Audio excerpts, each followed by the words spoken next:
And it's not that way here. It's the opposite. These cats are fighting and scratching and clawing to get out there and try to win a game. I dig that.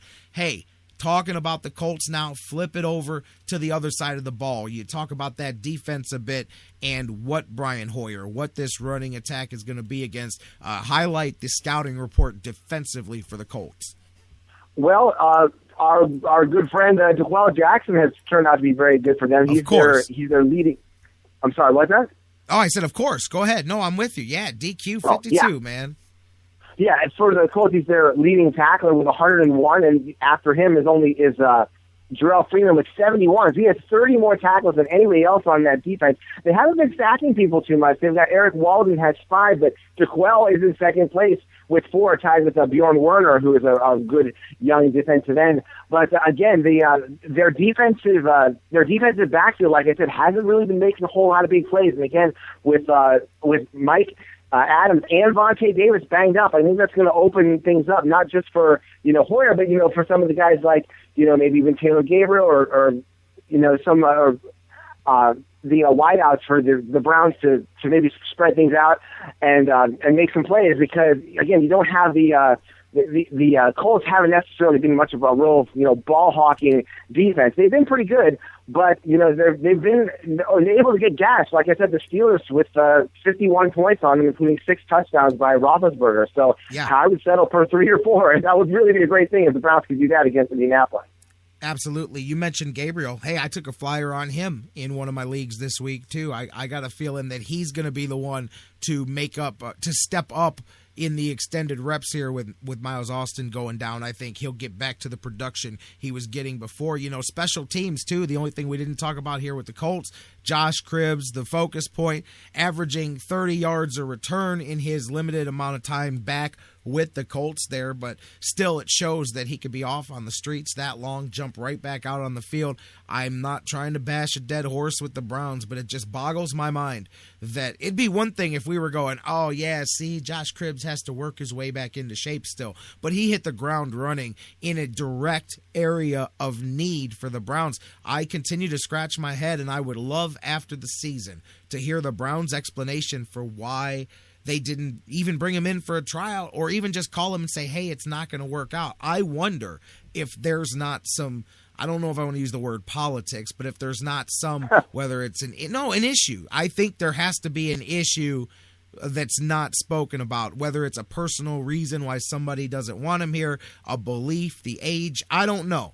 But there's some reason why they never reached out to Josh Cribbs, and I don't understand it.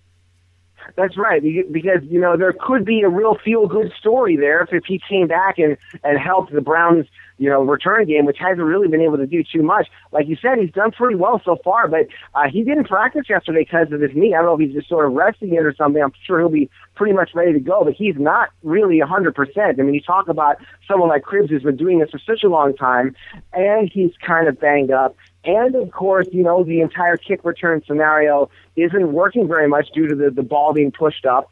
So it's like his whole job has been almost half taken away from him. So I think if he's, going to come out thinking he's going to light things up and take one to the house, I mean, it could happen, of course.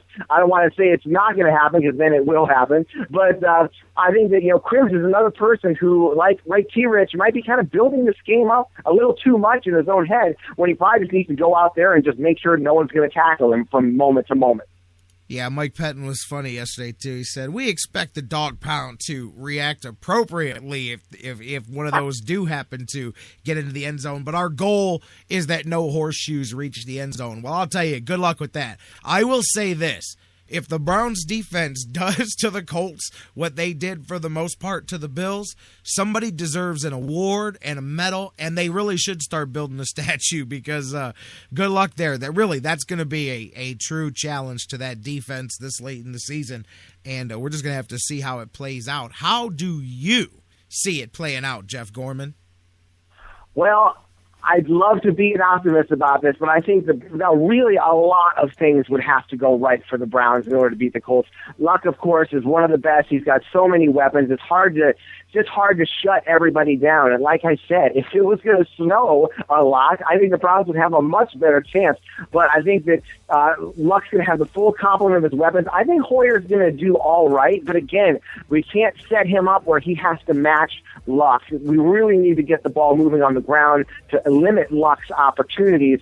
Unfortunately, I think that, just over a 60-minute game, Luck's going to get enough of those opportunities to make plays. Like you said, you talked about those big chunk plays. The Colts lead the league in big plays of 20-plus, and they have 69 of them. They seemed to get a lot of them last week against the Redskins. But I think that, unfortunately, there's just going to be one or two big plays that the Colts will make that the Browns, unfortunately, won't be able to answer. I think that the Colts are going to win 30-20. I'll tell you what, you hit the nail on the head, too. It's not just keeping up, but I think the biggest thing for the Browns, it won't be just, how does Hoyer play? How do they handle the red zone, period, whether it's on the ground or in the air? Because even in the last few weeks, look at last week. Say what you want, but they had a 90-plus yard drive to start that game. In the first half, that offense was being very efficient, but they weren't putting the points on the board. And that's what beats you. You can't do 3-3. We've talked about that for years. We know that. And you're definitely not going to be able to trade 3 for 7 with the Colts all day long because you're not going to stop them every time. Your goal is to keep up with them as much as you can, stop them once or twice when it matters, and hopefully be able to come out of there with the victory. But they have to get touchdowns. And it doesn't just have to mean Hoyer has to throw them. They have to score them, whether it's stop calling passes on the 6-yard line, whatever it is. They got to get the ball in the end zone. That has to be the key this week. I know they do that. I mean, it's not like we're stressing something that people don't know and that the Browns don't know. But if they settle for field goals in this one, that's it. That's the recipe for losing no matter what. So it's not just being efficient, but being efficient when it counts and making sure you get 7s instead of 3s. Right. It's going to be interesting to see if the Browns actually have that kind of mentality, maybe be a little more aggressive on going forward on 4th and short. Yes. Maybe really actively not settling for 3 and going for 7, even if you come up with 0, just for the chance of possibly getting 7, because it's going to take a bunch of 7s to win this game. I agree with you, Jeff Gorman, and we're going to find out, and we're going to talk about it next week. And then when you put on your Indians hat next week, too, you and I may have some interesting stuff to talk about there. So it's going to be a lot of fun next week as we move into the middle of December here. But, man, let's see if the Browns are still in a playoff hunt. Are you previewing a crucial Cincinnati Bengals scouting report here with playoff implications, or are you scouting a defense that's scouting a rookie for the first time, or who knows? We'll see. There's a lot of permutations to how next week could go for us before we get there. Right, let's hope so. Just the fact that we're in December and we're still talking about a meaningful game, that's progress, especially with a first-year coach. So this has been a pretty good year so far. We have to say that. I hate that word, Jeff. I hate that word. Progress. We all hate it. We all hate it. Yeah, I know, but we just all hate progress. Progress and process. Progress and the process. Those are the words that we don't like to hear. But I'm with you. I'm with you, man. We'll talk about it all next week, my friend. Thank you very much. Another great week, and I'm looking forward to catching up with you next week and seeing where we're at. All right, me too. Thank you, Jared. It's always a pleasure. You got it. My man, Jeff Gorman from Browns101.com. You guys can tweet with them at Browns_101. And we're going to take a break. When we come back, let's get the other side of the tag team here. It's time to look at what the Browns need to do to beat the team Jeff Gorman just described. It sure ain't going to be easy, as the expression goes. Let's talk about it. Ryan Ruiz of Dog Pound Nation, Browns beat writer, joins us next with what he likes to call his 3 dog bones to a Browns victory. Coming up your way next here on the Sports Fix. Don't go anywhere. Thanks again, Jeff Gorman from Browns101.com. We'll be right back. Ryan Ruiz talking from Dog Pound Nation, bringing you his 3 dog bones to a Cleveland Browns victory next here on The Fix.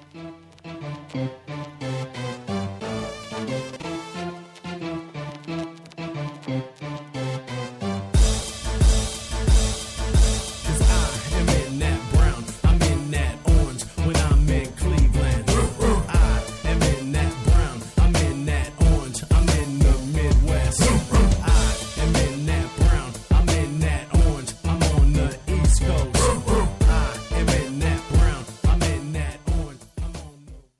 And now, a very special announcement from the Sports Fix. Black bears weigh between 200 and 500 pounds. Brown bears weigh between 300 and over 1,000 pounds. Black bears run away from you. Brown bears run at you. When attacked by a bear, simply lie still on the ground and cover your face and head with your hands. When the bear is finished batting you around and mauling you, contact the U.S. Forest Service. And that was a message from the Sports Fix. Guys, want to take just a second as we head into this break and remind you about the official business printing source of the Sports Fix, our friends at Signs and Ship. Signs and Ship, I'm telling you, Chris and Pam, they've taken care of me since day one, and they can do the same for you. Whether you're a small business that's already been established and you're looking to grow to that next level and expand your business, or perhaps you've got an idea that you just know is going to be a great business and you need to figure out how to brand it and how to promote it and put it out there, Signs and Ship is the place for you. If you need a logo, they can create one for you. They have a fantastic graphic designer. Business cards, signs, banners, yard signs, mobile advertising, anything you can think of that you need to promote your business, they've got it at Signs and Ship. The best thing about them, too, is each of their locations, whether it's the home base here in Elyria, Ohio that I work with, or their spots in Virginia, Florida, and Pennsylvania, it's all local sourced. Very important to me because we all understand that small business is the lifeblood of the community. So check them out, signsandship.com, or call Chris and Pam today, 440-323-6060, the home office in Elyria, Ohio. Signs and Ship, quality printing at affordable prices. It's the Sports Fix. We'll be right back. In baseball, miracles can happen when a team works together. 2 out, bottom of the ninth. Down to their last strike. The same is true in the fight against cancer. That's why MLB has teamed up with Stand Up to Cancer. Because we believe that when we all stand up together, 41,000 on their feet. we can make cancer history. Now everybody's standing. What a buzz in this building. This is beyond a dream. Stand up with MLB at standuptocancer.org. Let's talk about the X's and O's of family entertainment. Every parent in Ohio knows the importance of being able to draw up an activity that'll get you out of the house for a couple of hours. But it needs to be affordable. It needs to be family-friendly.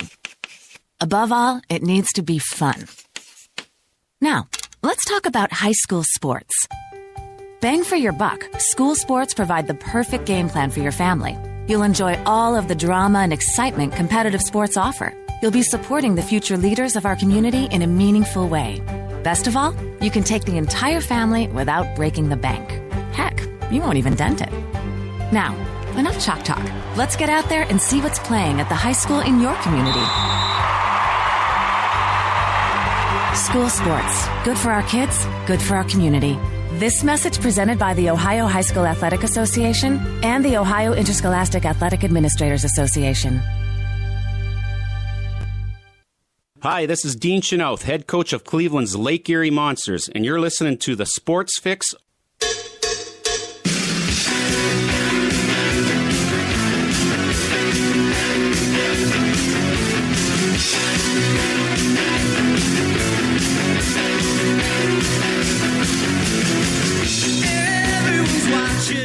Welcome back to the Sports Fix. See the clock ticking, 51, 50, 49 seconds from hour 3 coming here. I knew we were going to click into the third hour of the show here. Welcome back, J-Rock with you across the Sports Fix Radio Network. Thanks once again to Jeff Gorman from Browns101.com for being with us. And yeah, we're heading towards the weekend. It is the final segment of the show, but it's far from just a filler here, my friend. Coming up next, my man Ryan Ruiz from Dog Pound Nation. He's got his 3 dog bones to victory. We just piled it on. Jeff Gorman and I Jonathan Knight, we've just told you and told you and told you some more. All the things that the Browns are losing sleep over as they head into this game this weekend. Colts, a good team. And again, it's, to me, a must-win for both teams here. Nobody's laying down for anybody, that's for sure. Now, Ryan's got his, what he likes to call, 3 dog bones to victory. It's the keys to the game. It's what the Browns have to do to win this one here. We're going to get that in just a second. Don't forget, matter of fact, we're going to open the phones at the end of this segment. So if you want to get in, 216-539-7535. But Facebook and Twitter all weekend long, before the games, during the games, after the games. Facebook.com/thesportsfix. Tweet with us at the Sports Fix CLE. email us, thesportsfix@AOL.com. I'm going right back to the phones. My man Ryan Ruiz. Ryan, how you doing? Hey, J-Rock, good afternoon. How you doing? I'm great. How you doing, my friend?